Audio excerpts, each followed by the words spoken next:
സൃഷ്ടിപഥത്തിലെ പ്രിയ വായനക്കാരെ, എഴുത്തുകാരെ, നിങ്ങൾക്കേവർക്കും പുസ്തകജാലകത്തിലേക്ക് സ്വാഗതം.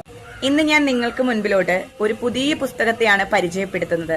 2026 ഫെബ്രുവരിയിൽ ഇറങ്ങിയ മലപ്പുറം ജില്ലയിൽ ജനിച്ച OK ശൈലജ എന്ന എഴുത്തുകാരിയുടെ ഒരു കവിതാ സമാഹാരമായ ഉയർത്തെഴുന്നേറ്റവൾ എന്ന 120 രൂപ മാത്രം വിലയുള്ള ഒരു ചെറിയ കവിതാ സമാഹാരത്തെ കുറിച്ചാണ് പരിചയപ്പെടുത്തുന്നത്. ഈ കവിതാ സമാഹാരത്തിൽ 31 കവിതകളാണുള്ളത്.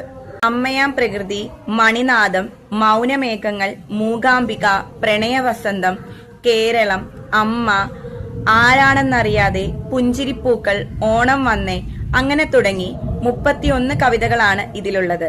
ഏറ്റവും അവസാനത്തെ കവിതയായ അസ്തിത്വം എന്ന കവിതയിലാണ് ഈ കവിതാ സമാഹാരം അവസാനിക്കുന്നത്. കവിതകളെ കുറിച്ച് പറയുകയാണെങ്കിൽ അത്രയും മനോഹരമായ ഭാഷയാണ്. കടുകട്ട വാക്കുകളോ അർത്ഥം മനസ്സിലാകാതെ പോന്ന വരികളോ ഒന്നും തന്നെയില്ല.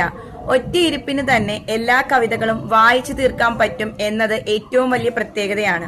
ഓരോ കവിതകൾക്കും അതിൻ്റെതായ മനോഹാരിത കാത്തു സൂക്ഷിക്കാൻ അവർക്ക് കഴിഞ്ഞിട്ടുണ്ട്. വിഷയങ്ങളെ തിരഞ്ഞെടുക്കുന്ന കാര്യത്തിലായാൽ പോലും അത്രയും സൂക്ഷ്മമായി വായനക്കാരുടെ ഹൃദയത്തിൽ ഇടം നേടുന്ന തരത്തിലുള്ള വിഷയങ്ങളാണ് ഇവർ തിരഞ്ഞെടുത്തിട്ടുള്ളത്. പുസ്തകത്തിൽ എനിക്ക് അത്രയും ഇഷ്ടപ്പെട്ട ഒരു കവിതയുണ്ട്.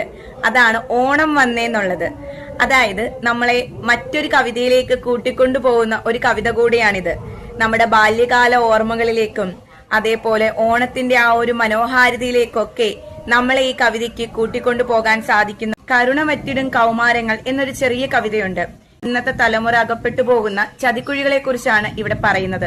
ഇന്ന് നമുക്ക് ചുറ്റും കാണുന്ന ഒരുപാട് വിഷയങ്ങളെ ഈ കവിതാ സമാഹാരത്തിലൂടെ കവിതകളുടെ രൂപത്തിൽ നമുക്ക് മുന്നിലേക്ക് കൊണ്ടുവരികയാണ് എഴുത്തുകാരി.